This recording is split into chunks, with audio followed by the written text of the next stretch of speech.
Hi guys, and welcome to this short intro to Chess 960. Basically, Chess 960 is quite easy when you know the basic chess rules, as the rules are very similar, just the starting position is different and the castling rights are different. So the starting position, it's nothing you need to know about, you just get it and then you play it. However, the castling rights we will talk about here, and it's actually not that difficult. It works the following way. All the usual rules stay the same.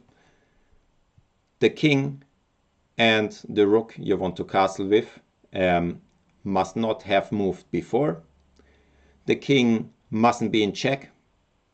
The king mustn't cross a square which is in check, and there mustn't be any pieces between the rook and the king and those squares they cross and where they will arrive, and also the squares the king arrives mustn't be in check, of course.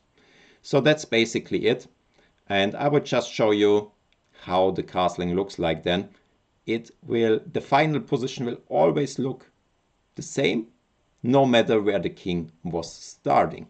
So I have just one random position here, and I will just show you the castling rights here. So after the game developed a little bit, white is already ready to castle short because there is nobody in between them, and the final squares they will stand on are also empty.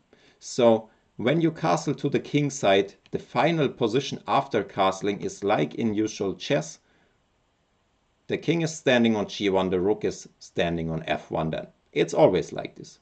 No matter if the king starts from here, or from anywhere else. The king can also, like in this case, stay on the same square. So in this case, after short castle, just the rook is changing its position.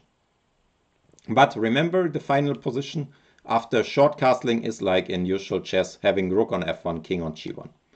So that would be a legal move here.